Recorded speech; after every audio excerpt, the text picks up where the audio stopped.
either way, we're editing this little bit out. So swings and roundabouts. We should try and regain our Christmas spirit so Krampus doesn't get us. Oh, yeah, Yeah. Oh, absolutely.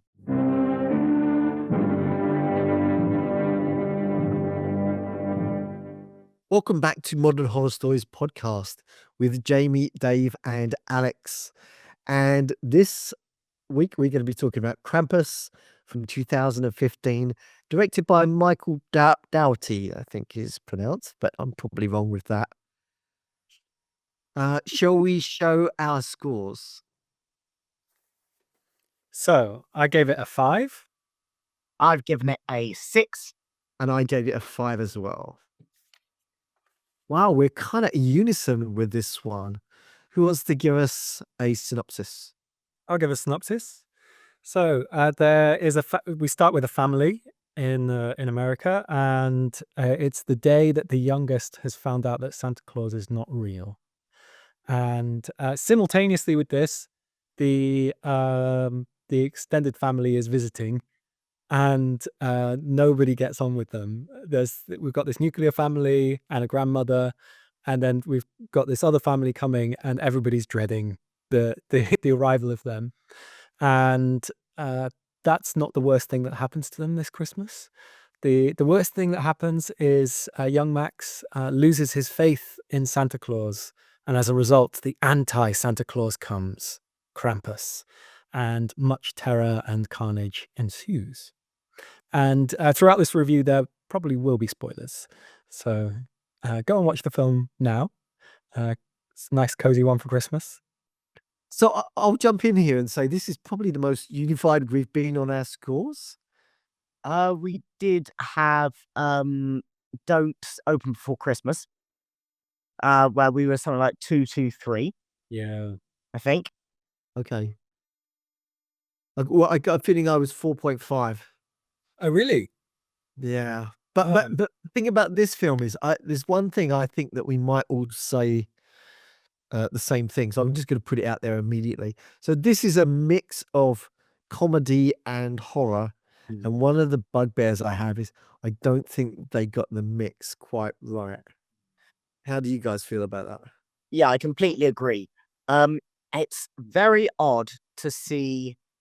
I mean, both of these people, brilliant, brilliant actors.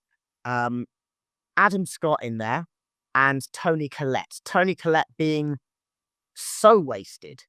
And such a brilliant, brilliant actor.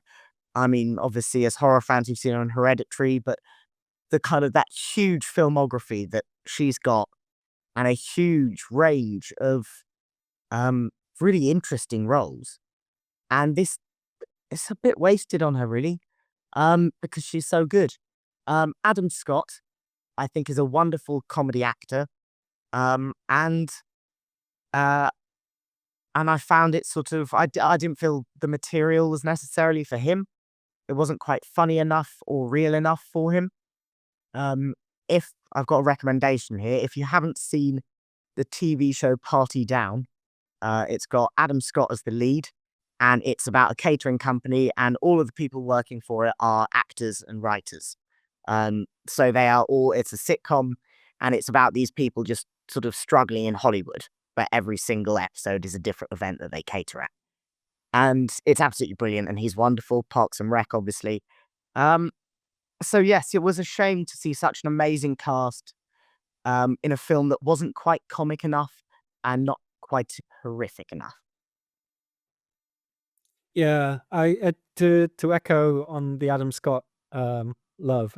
I am overjoyed whenever I see him on screen. Like Man and Web, one of the worst films I've ever seen, but really raised by Adam Scott being in it, and he does a fantastic job within that film. And also to recommend another series that he's in, there's an incredible drama series called Severance, and he's the lead in that, and or one of the leads in that, and it's extraordinary, that show. I would really recommend seeing Severance.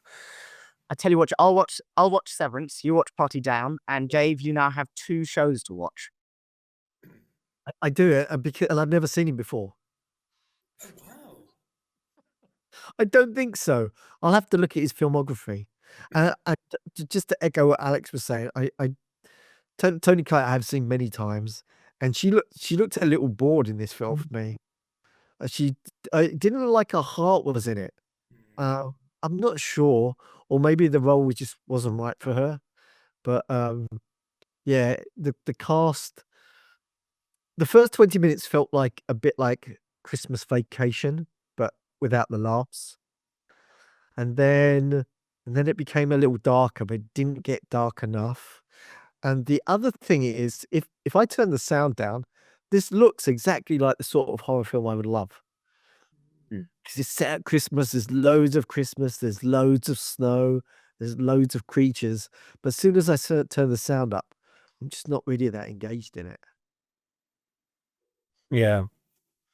I never answered your question earlier about the choppiness between the comedy and the horror, and I agree. It felt like there was now there's a comedy bit, stop. Now there's a horror bit, stop. Now there's a comedy bit. It felt like it was sort of things were sort of chopped in there. The funniest bit in the whole film is the opening sequence, which has zero to do with the rest of the film. It's just like they've taken the opening of some brilliant Christmas comedy film, stuck it on the beginning of this film, and then got rid of that and carried on with the film they were making. It's very interesting. I love the beginning, and I think there's a couple of ways they could have smoothed out the edges between the comedy and the horror.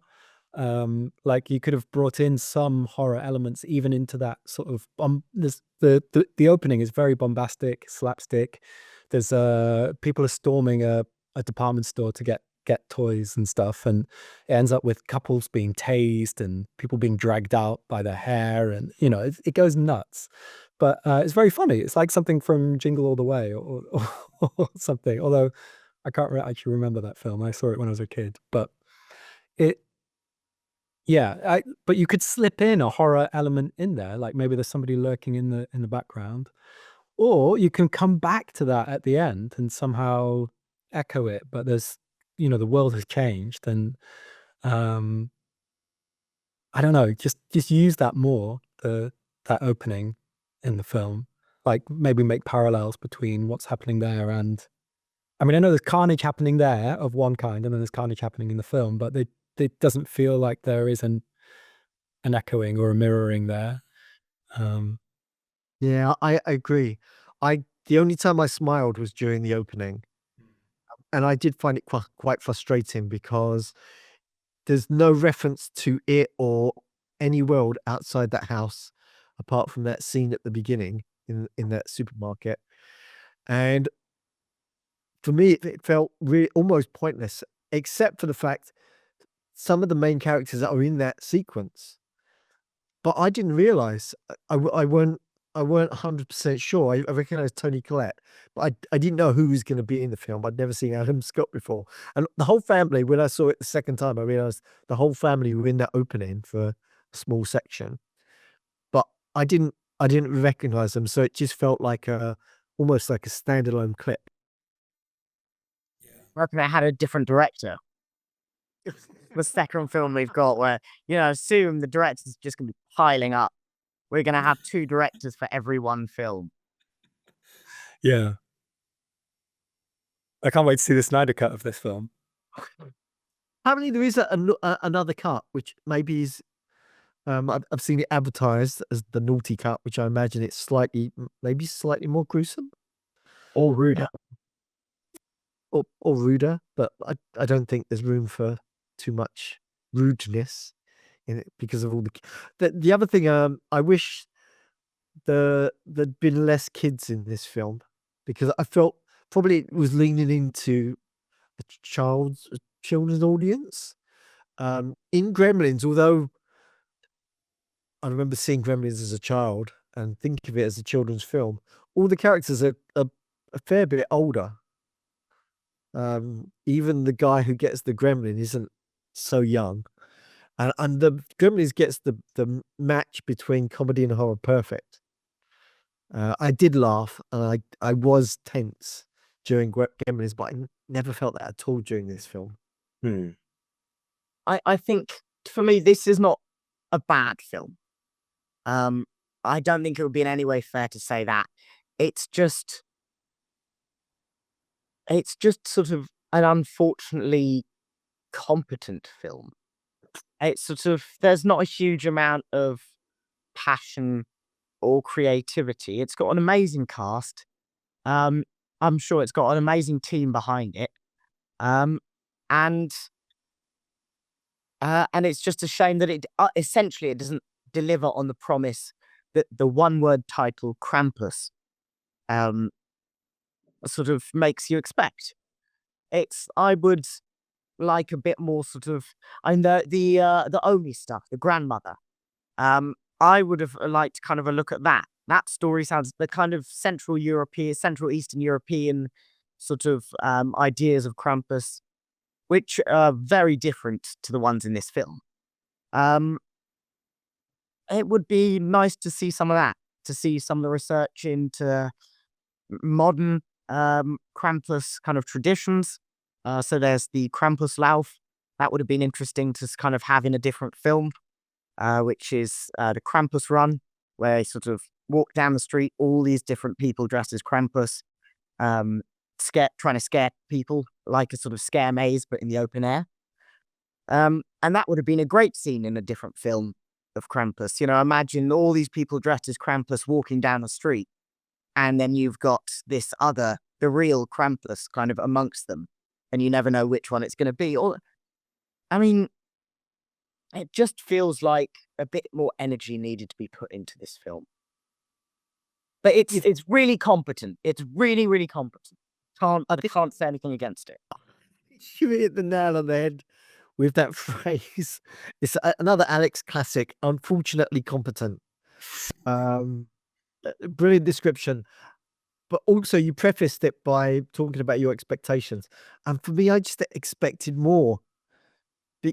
Because I was excited to see this film. And maybe if I didn't have kind of expectations for it, because of the cast, because of Toni Collette, and I think these guys have made another film called Trick or Treat, which I really enjoyed.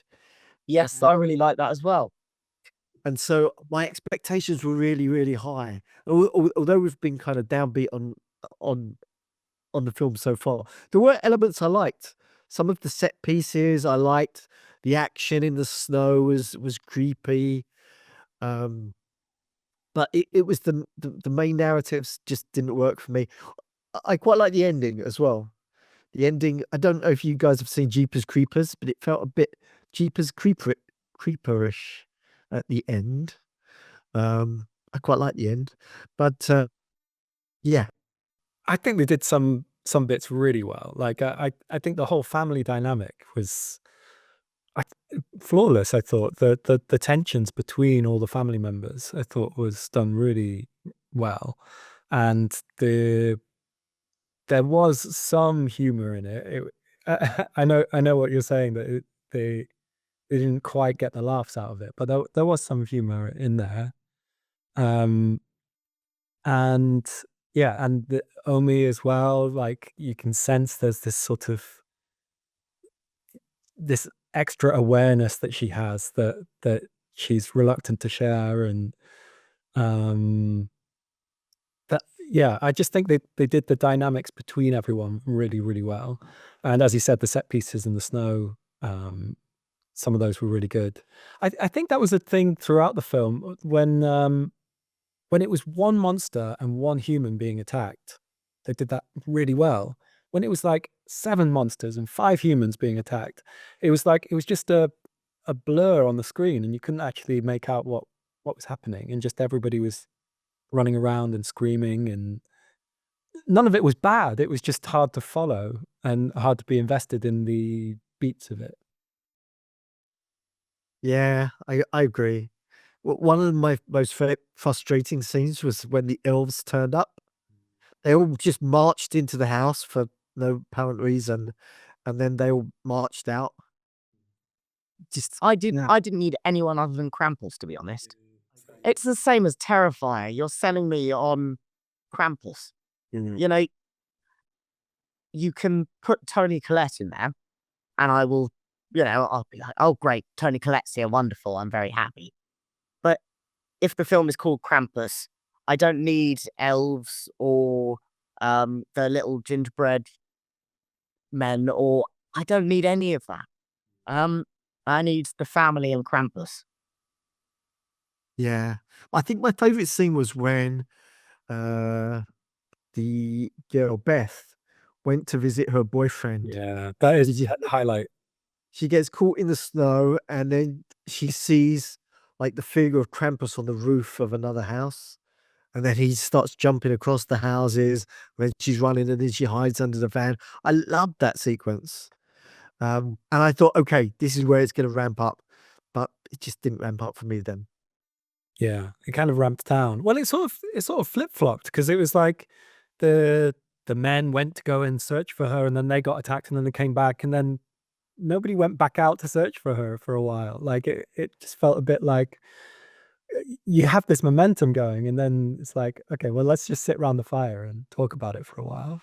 Which I can understand the human logic of it, but I can also understand the human logic of, no, we have to go out and find our daughter. There's literally a monster there. We have proof there's a monster out there. We need to go and find the daughter. Like, I can understand both. Let's not go out there and let's go out there. But I feel for the film, it might have helped if they were like, okay, let's not leave her alone out there. Um, yeah. And it felt like that happened a few times. It was like, let's go and do something. Let's not. Let's go. Like, it just felt like it sort of ramped backwards and forwards. And there didn't seem to Yeah. be that much distress when there was some distress, obviously, but like more and more children went missing. And it was like, okay, well, let's sit around and talk some more. I mean, they were just relieved for the break, to be honest. They're like, oh, finally, we can get the drinks out at last. All the kids are out to start Christmas early. One of the bits of trivia I found about this film was that apparently some of the dialogue was improvised to create a natural family dynamic. But for me, I didn't feel it. I felt like they should have scripted it, because it didn't have that kind of liveliness and that truth to it. I felt it was nearly there. To be honest, I didn't have a huge problem with the dialogue at all. Again, it's kind of, I think it could have been better. I didn't think it was bad. Unfortunately competent. This feels like the most downbeat review we've ever given, even though the scores aren't the worst we've ever given. No. Maybe we're just tired. Maybe. But yeah. Yeah, it's 20-9. I mean, yeah, it's dark. We should try and regain our Christmas spirit so Krampus doesn't get us. Oh, yeah. yeah. Absolutely. Also, if you'd like a good bit of Krampus media, there's an episode of Inside Number 9, Yes. The Devil of Christmas, which is a wonderful bit of Krampus lore. And it's on iPlayer, I think. And it's got Derek Jacobi in, so worth a watch. Wow, I'm definitely going to do that. Half an hour of your time. I think that's my favorite. Oh, sorry, Dave. I was going to say about 50% of this review has been you guys recommending. Yes, it has.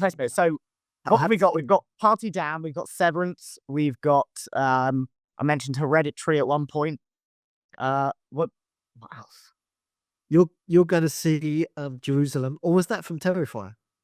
Uh Or was that a discussion that we had before the review started? Either way, we're editing this little bit out, so swings and roundabouts. So, because it feels quite downbeat, even though we didn't hate the film, tell me your favorite parts. I loved the way, I really had a good laugh. It was that sequence you were talking about at the end of it, there's a Jack in the Box on the snow, and I just thought, oh, that's brilliant. This massive beast has just carefully placed this little Jack in the Box in the snow. It's adorable. What sort of that was, and I could have got more laughs like that. Sort of the idea that Krampus might have like done something that takes a huge amount of kind of delicacy. That might have been just a weird little running gag to have. So I like that. I like that about it, and I like that whole sequence. Yeah, it was great. Yeah. I thought also the Jack in the Box ramped up the tension, even though the tension was already high. It added this extra element of suspense, like what's going to happen when this Yeah. box opens and so on. So yeah, I think they did a really great job with that. So I'm trying to think of another bit, because that sequence was also one of my favorite things. But my other favorite bit was the opening sequence. The opening sequence is brilliant. I really enjoy that opening sequence. So I'm going to say that. And also the opening sequence, and I know we've talked about the fact that it didn't necessarily kind of fulfill the promise that it offered. But what I did really like about what that opening sequence promises and does fulfill to a certain extent, is the idea of naughty people getting punished. These people are so kind of avaristic and greedy. Is that the word? I don't know. But avaristic and greedy and kind of pushing each other, and have lost the spirit of Christmas. And so that sort of promises, oh, Krampus is coming for you. Which, yeah, as we say, didn't necessarily get fulfilled, but did to an extent. And it, it really improved the opening sequence, knowing the sort of the don't be a naughty child element of the Krampus myth. So on that note, hopefully this review has been fortunately competent. And maybe you'll join us tomorrow, where we're going to be talking about 3 things that we think would improve the movie. See you then.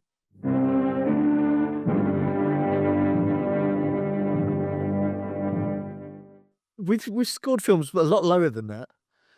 But it feels like the most negative review we've ever done. I think because the title and the I think it's about what the film promises. Yeah. I think it's the sort of the title and the poster and all the marketing around it, and then when you see it, and that disparity between the two things. And I think this is the one where that gap between the quality of the sort of marketing, or the promise, if you will, between that and the quality of the film is so wide that it just brought all of us down a bit. Yeah. Yeah. If this, Frustrating stuff. yeah. I think there's still a definitive Krampus movie to be made. Yeah. Terrifier. Yes, I thought There this we is are. what we might be getting, to be There honest. we are. We've got our next Terrifier film. Yeah. God, we're gonna have like 10 Terrifier films by the end of the week. 10. I've already written more than that on that. Oh, fantastic! I just wanted to point out. Sorry, I had to notice. This is a lifelong lefty. The kid's name is Max Engel. Marx and Engels. I mean, I don't know what's going on there. It's the most, but there's no particular socialist message in this film. It's just a bizarre coincidence. I can't work it out for the life of